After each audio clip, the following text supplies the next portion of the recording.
Y seguimos esperando el gobierno y tenemos una felicitación muy especial, porque hablamos de educación, hablamos de esa necesidad que tenemos de formación, y Carolina tiene una felicitación muy especial. Claro, así es. Bueno, usted sabe, bueno, como usted también, somos débiles por el tema de la educación. Yo creo que es el mejor mecanismo de movilidad social y de desarrollo de los pueblos.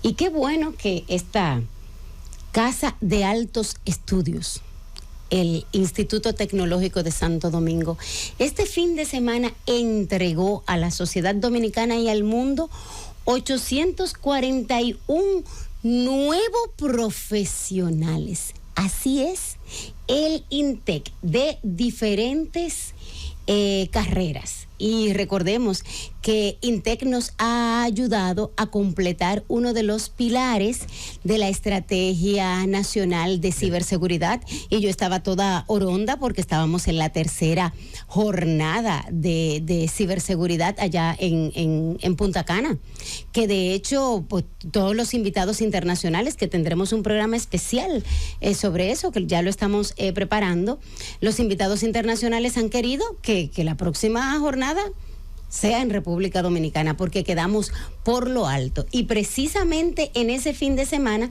entonces, justo INTEC estaba entregando esta cantidad de nuevos profesionales. Y entre ellos, yo quisiera felicitar de manera particular esta nueva doctora de la familia del general Alberto Montaz, el general que nos acompaña en el Departamento Nacional de Investigaciones. El general Alberto Montaz es Meyerlin Montaz Vázquez, que es la nueva médico de la familia. El general Montaz es lo que se llama un caballero. Usted sabe lo que es como el caballero que nos acompaña el día de hoy. Me uno a esa felicitación. Así que yo aprovecho para felicitarle. Enhorabuena. Yo creo que lo mejor que un padre puede hacer por un hijo es acompañarle en el proceso de formación y educación.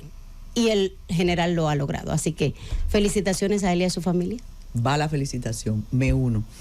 Cuando nosotros hemos escuchado durante un tiempo como algo arcano, secreto, no, mira, Naciones Unidas tiene un programa aquí programa de revisión de contenedores, y todos las que hemos tenido relación de alguna manera o afectiva o política o social con alguien que tenga que ver con aduanas, no, que hay una que se examinan los furgones. Entonces eso parece como película de CSI, como mira que revisan los contenedores. Sin embargo, y asumiendo con seriedad y contundencia el tema, nosotros tenemos con nosotros aquí, Carolina Ramírez, a la persona responsable del Programa Global de Contenedores. Lo primero que están diciendo toda esa audiencia que espera el gobierno y que nos escucha a nosotros esperando el gobierno es: pero ¿y cómo se revisan esos contenedores? ¿Y qué hacen esos expertos? Y es con un chip, es con un dron. ¿De qué se trata eso? Y bienvenido a su programa. ¿Y quién nos acompaña hoy? Usted podría decirnos. Café hace rato. Claro, Alberto Areán Varela. Claro, Alberto Areán Varela, coordinador regional para Latinoamérica y el Caribe del Programa Global de Contenedores, CCP, programa de la Oficina de Naciones Unidas contra la Droga y el Delito, UNOCDC, y la Organización Mundial de Aduanas, OMA. El señor Areán Varela es criminólogo y posee 2 maestrías relacionadas con seguridad. Fue oficial de la Policía Judicial de la Guardia Civil Española, con más de 20 años de experiencia en la lucha contra el narcotráfico y el crimen organizado. En el ámbito nacional e internacional, es bueno que sepamos todas las competencias que tiene con relación al tema. Ya veremos. Se puede lograr examinar los contenedores. Vale un criminólogo para, yo iba a decir controlar, pero a veces ese término no es muy... No, yo sé. Usted no le dio la cara de picardía. El oficio ayuda. Bienvenido ya. Muchas gracias por la invitación. Redundando en su pregunta, realmente el enfoque que tiene el programa como ha dicho usted, es un programa global, que quiere decir que trabajamos ahora mismo en más de 70 países a nivel mundial y en la zona de Latinoamérica y el Caribe en más de 22, en 22 concretamente. Tiene un enfoque sobre todo dirigido a la facilitación del comercio. ¿En qué sentido? Queremos facilitar el comercio, pero de una manera segura y dando seguridad a los usuarios de los puertos. O sea, que su mercancía, que vaya por el puerto que sea, llegue a su destino sin que su contenedor sea contaminado para fines ilícitos. Ese es el principal enfoque del programa. En este sentido, pues, como usted bien comprenderá, las estadísticas dicen que se mueven alrededor de unos 800 millones de contenedores anuales por todo el mundo. Como comprenderá, es imposible inspeccionarlos físicamente todos. O sea, eso paralizaría las economías de todos los países y la economía mundial. Entonces se calcula que alrededor, y yo creo que es una estimación alta, físicamente se están inspeccionando un 2% solo de los contenedores. Es decir, solo se abren un 2% de todos esos contenedores. No se lo diga al enemigo. No, dijo físicamente. Bueno. Físicamente. O sea, lo que es abrirlo físicamente y controlar lo que es la carga. Sin embargo, nosotros intentamos, creamos unidades mixtas de diferentes agencias que van a depender del país y de la normativa legal que existe en cada país, y las entrenamos en analizar, o sea, en riesgo de análisis e inteligencia en cooperación internacional, para que con una metodología estructurada y comprobada se seleccionen los contenedores que se tengan que seleccionar para abrirlos físicamente. Mire, nosotros, ¿cómo no lo va a saber usted? Y más que me dijo que se siente de Ibiza también, nosotros somos una isla. Al ser una isla, es evidente que los puertos, el mar, es la puerta de entrada de todo, de lo bueno, de lo malo, de las enfermedades, del conocimiento, de todo. Así es. Si pensamos en Europa o pensamos en cualquier continente, sabemos que además del mar tenemos esa idea de contenedores atravesando esas carreteras extraordinarias, inmensas. ¿Qué es más difícil? ¿O el programa se dedica solo al contenedor marítimo que viene por mar o también el de tierra? No, el programa empezó en el año 2004 con 4 países piloto y hemos ido creciendo a lo largo de estos años. Se ha enfocado a puertos marítimos, pero desde luego el programa se extendió y ahora mismo trabajamos puertos marítimos, aeropuertos, carga aérea y puestos fronterizos, o sea, puestos terrestres. O sea, trabajamos en los 3 ámbitos y tiene un enfoque directamente a lo que es carga. No especialmente tiene que ser en contenedor, lo que sí es cierto que alrededor yo diría que el 90% de la carga que se mueve por el mundo es principalmente en contenedor. Entonces, obviamente, tenemos un enfoque muy especial en contenedor marítimo y contenedor aéreo, ¿no? La creatividad de la delincuencia reta la creatividad o los procesos del sistema. Sí, obviamente, claro. Yo siempre lo defino de una manera, ¿no? Al final, los grupos criminales que operan con droga principalmente, o otro tipo de ilícitos, porque no solo miramos droga, miramos armas, productos falsificados, como pueden ser medicamentos, precursores químicos. O sea, no es solo drogas, pero obviamente en esta región el enfoque principal es el tema del flagelo del narcotráfico, ¿no? O sea, yo siempre digo, esta gente se dedica a esto, o sea, es su profesión. Entonces ellos están plenamente todo el día pensando, no es que actúen de forma puntual y hacen, no, ellos se dedican a esto. Entonces, obviamente, procuran ser buenos y procuran que las autoridades no les intercepten sus mercancías ilegales, ¿no? Y que lleguen a su destino. Eso es su profesión. Entonces nuestra profesión es intentar pararlos y detenerlos.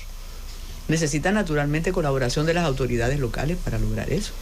Sí, no, desde luego que aunque es delito transnacional.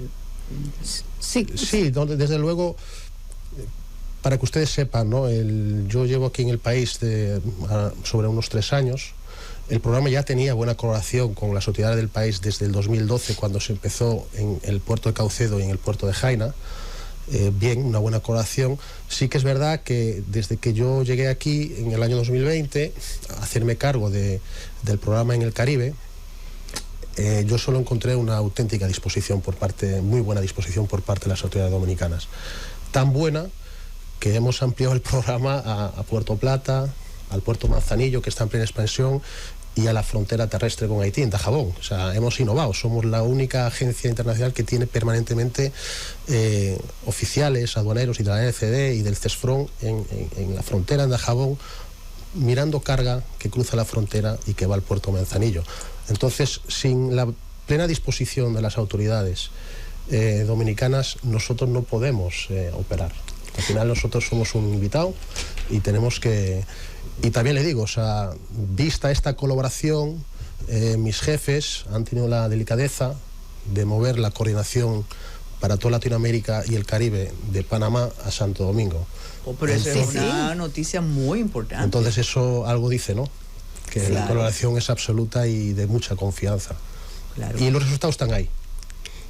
Claro, o sea, y siempre será más agradable trabajar en República Dominicana que en cualquier otro lugar del Caribe. Pero mira, me sorprende de Panamá aquí por la importancia del puerto de Panamá, naturalmente. Sí, bueno, son decisiones estratégicas. Claro, no, y que quizás también nosotros, lo que quiere decir que también nosotros como país hemos sido bastante colaborativos, hemos dado facilidades. Eso es importante, eso habla bastante bien de nosotros como país. Decías, Alberto, que el objetivo del programa es precisamente dar facilidades para apoyar que la carga pueda llegar a su destino sin que sea contaminada o correr el menor riesgo de que sea contaminada. Entonces, qué bueno que Naciones Unidas está apoyando en ese sentido.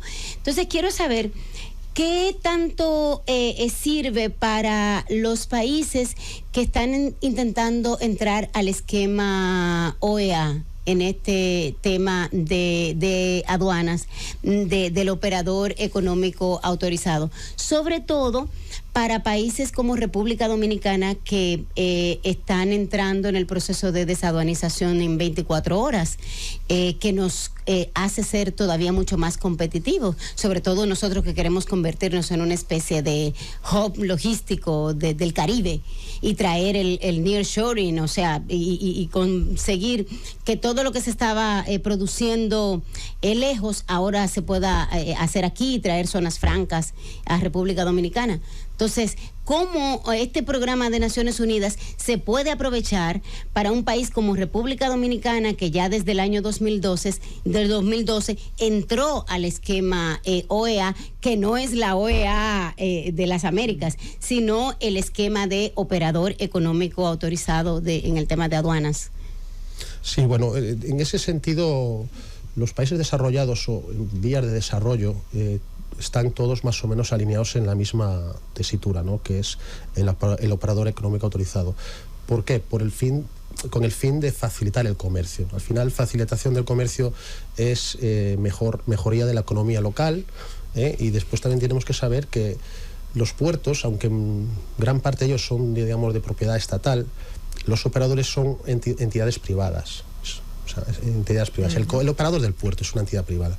Entonces, al final, una entidad privada lo que quiere es mover contenedores sin que se le paren muchos, sin que tengan muchos inconvenientes. Claro, porque pierde dinero. Porque es cada día una carga detenida es lucro, una cantidad de dinero perdido. Claro, entonces el programa trabaja de forma muy cercana con las entidades privadas también, porque son un elemento necesario y que están ahí. Entonces, buscamos tiene que haber una balanza, ¿vale?, entre lo que es la facilitación y lo que es la seguridad, ¿no? Buscamos siempre esa balanza, ¿no?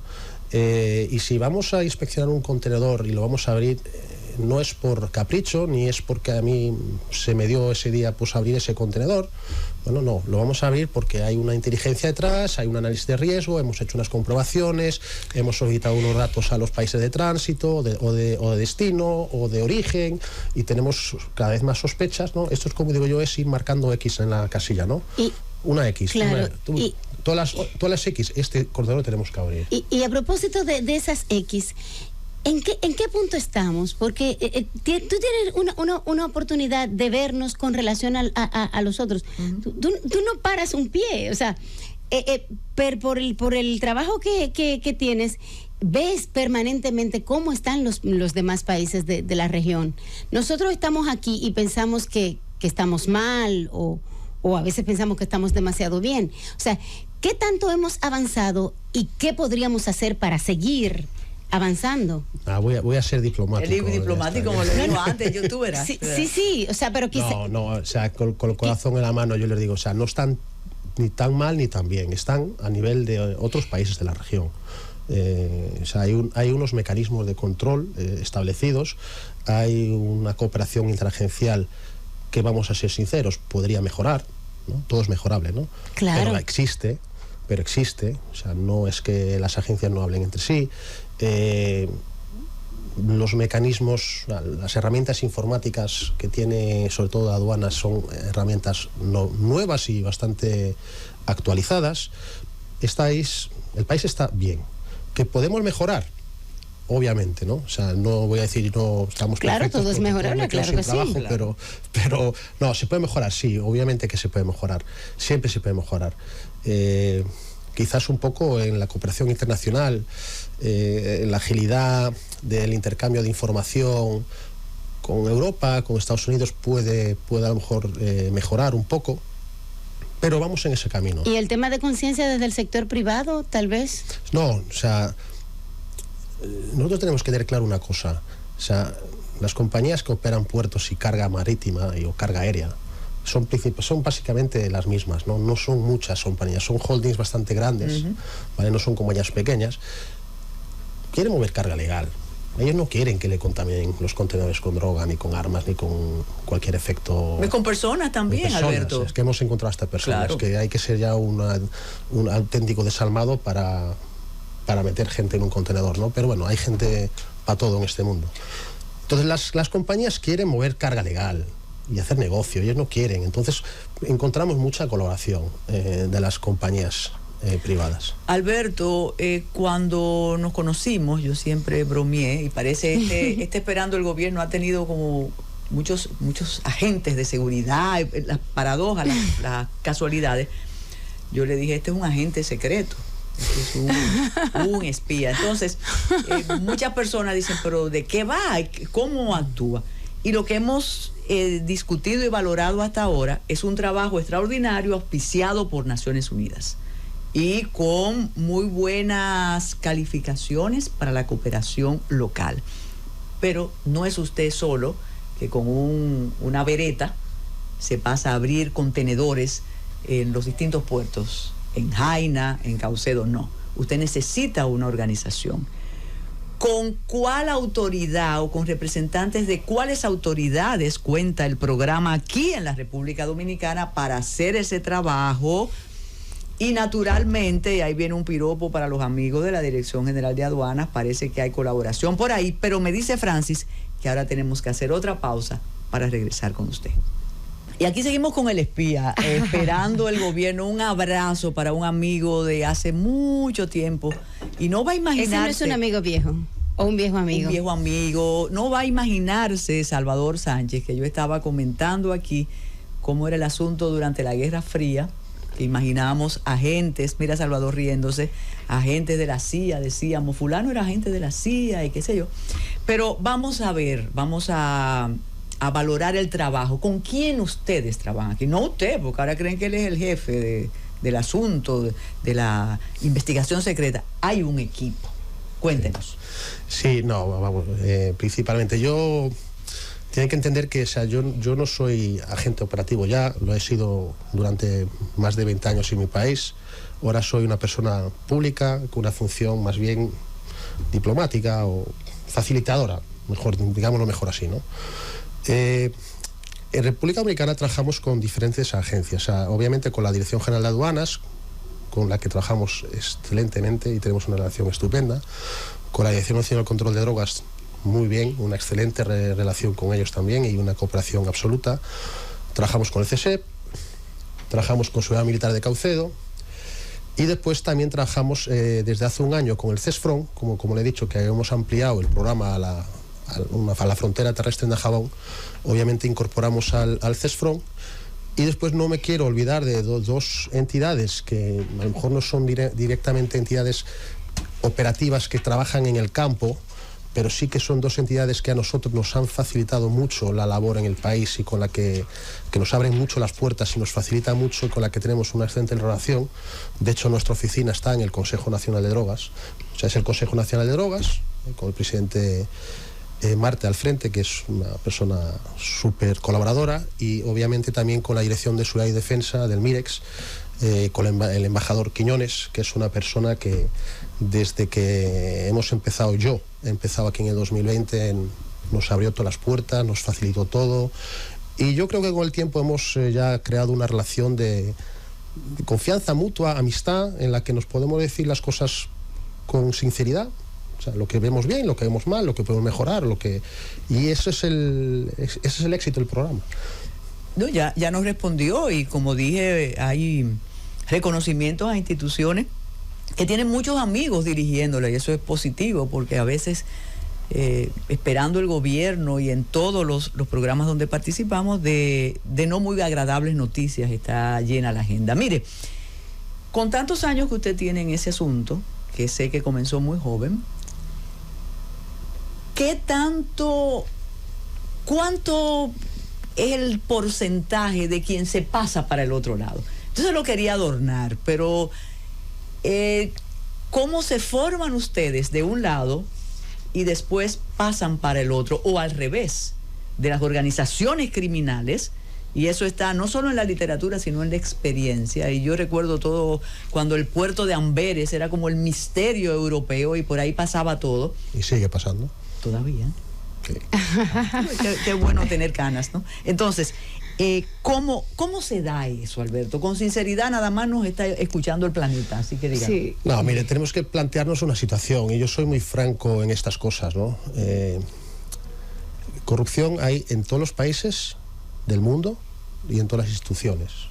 Por desgracia, hay gente que en un momento dado, por necesidad o por falta de valores o por falta de ética o el motivo que sea, pues quiere enriquecerse ayudando al crimen organizado. Tenemos que tener en cuenta que el crimen organizado siempre va a necesitar de agentes corruptos o corruptibles, siempre. O sea, yo le puedo decir que en mi actividad anterior en España, cuando hacíamos operaciones de gran calado, condición indispensable para que el alijo se introdujese en el país es que hubiese un agente de la Guardia Civil, un agente de policía, un agente aduanero pagado y que se asegurase la entrada de la droga. Si no, no se hacía la operación. Entonces yo siempre reflexiono, ¿no? Tenemos que tener en cuenta que la droga que se mueve en contenedores, sobre todo más o menos el 50% de la droga, se traslada en lo que se denomina en gancho ciego, o en inglés rip-on, rip-off. ¿Eso qué es? Eso quiere decir que una organización criminal que tiene contactos en el puerto X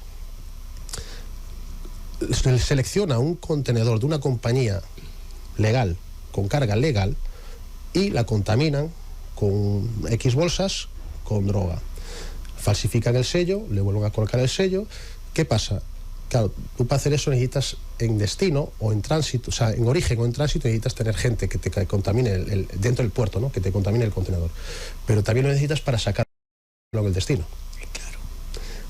Claro, entonces, porque en el destino lo que hacen es encontrarlo por una zona pues donde a lo mejor no hay videovigilancia o hay una zona que no se vigila muy bien, y pues llegará alguien del puerto que abre el contenedor, y esas operaciones se hacen en menos de 5 minutos.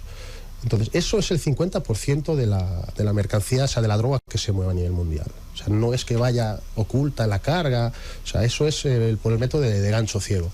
Entonces, claro, si tenemos en cuenta eso, que el 50% es por gancho ciego, y eso te implica que tienes que tener, ya no digo agentes de policía, pero operadores estibadores, operadores portuarios, o sea, alguien dentro del puerto que te facilite entrar al puerto, decir dónde está el contenedor que tienes que contaminar, o mismamente ya lo hacen ellos, pero tanto en origen, en tránsito o en destino.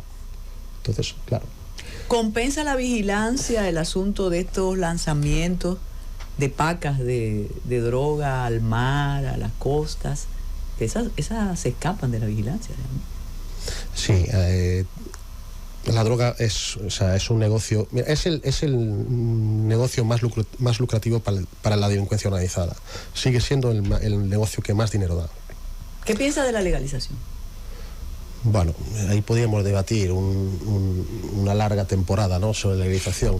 Yo no creo que sería la solución legalizar la droga, porque el alcohol es legal, el tabaco es legal y sigue habiendo cargamentos de cigarrillos ilegales, sigue habiendo cargamentos de tabaco, pero mínimo, de alcohol, no tan mínimo, o sea, no tan mínimo, y de alcohol ilegal. Bueno, aquí tenemos el famoso ron ese que mata a la gente y demás. Entonces, ¿eso sería la solución? Yo no lo veo.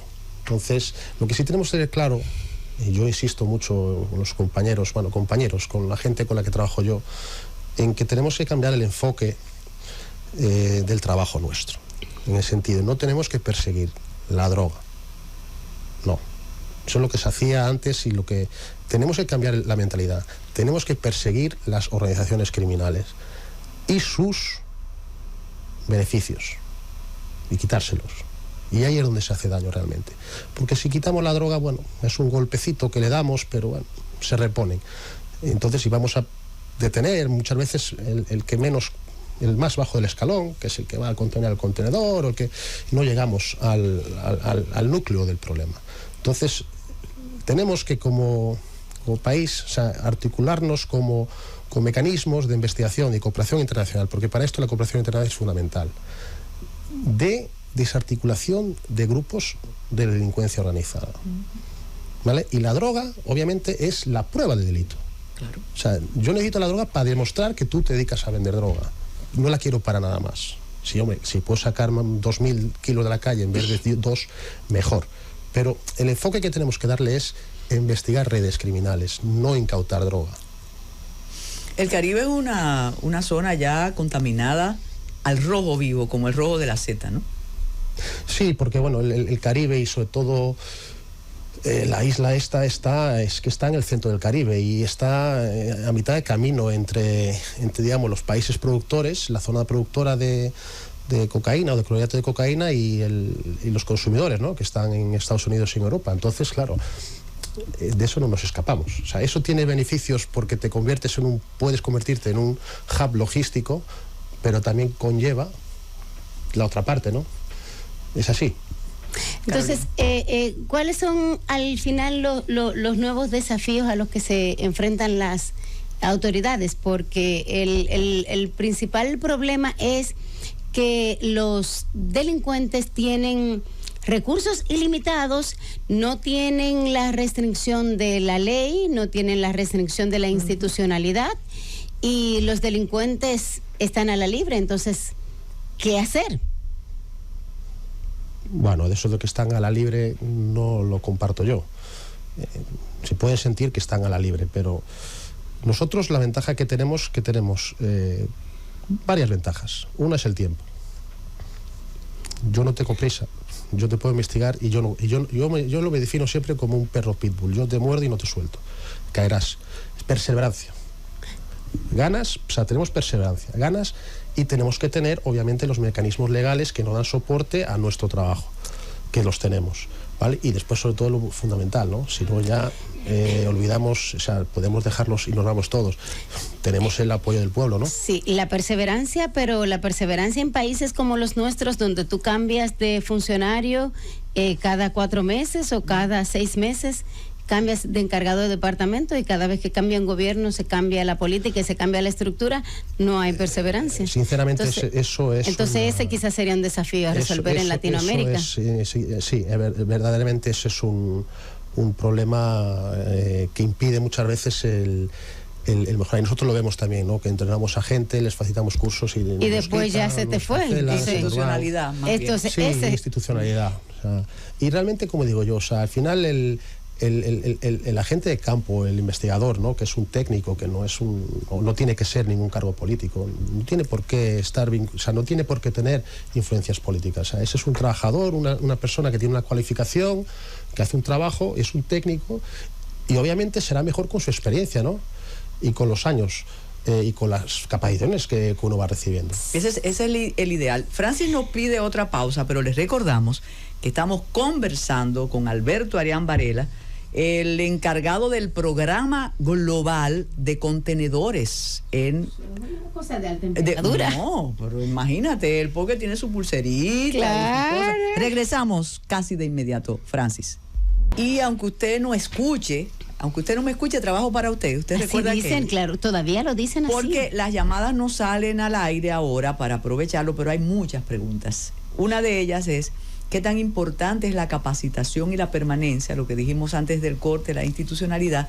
Pero aquí preguntan, ¿cómo se detecta? ¿Con perros? ¿Con radares? ¿Con los famosos rayos X? ¿Cómo se hace ese programa? ¿Cómo se ejecuta el programa? Y otra cosa, el gran mito de que en Estados Unidos no se encuentra nada, que Estados Unidos solo consume en sus calles lo que nosotros proveemos. ¿Eso es así?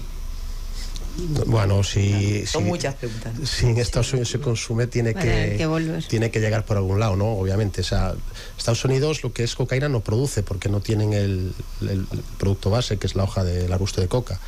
Producen otros tipos de drogas, ¿no? El fentanilo, los opiáceos sintéticos, ahora que está muy en auge. Claro, produce. Si el problema de la droga es un problema global, es un problema mundial, no es un problema circunstanciado solo a una área, a un país o concreto. Tienen muchos problemas, como en Europa tenemos muchos problemas. Y después, en relación a la primera pregunta que me hizo, o sea, no le voy a dar detalles porque sería un poco, ¿cómo se diría? Revelar secretos. Imprudente por mi parte. Qué elegante. Desvelar cómo se llenan los contenedores. Bueno. Pero yo le puedo decir que es un conjunto, o sea, no es un conjunto de actividades, ¿vale? El escáner no te va a evitar que pase droga en un contenedor. El escáner es un medio más que te puede ayudar en un momento dado a buscar dónde está la droga, dónde está el cargamento. Hombre, si es muy obvio y se ve muy bien, se va a ver, ¿vale? Lo mismo con el perro, ¿vale? Antes de esa fase tiene que haber una inteligencia, un análisis. Las unidades normalmente, los manifiestos de carga, la documentación aduanal, o sea, lo que es la carga, se tiene que recibir 2 días antes, ¿vale? Y esa documentación se analiza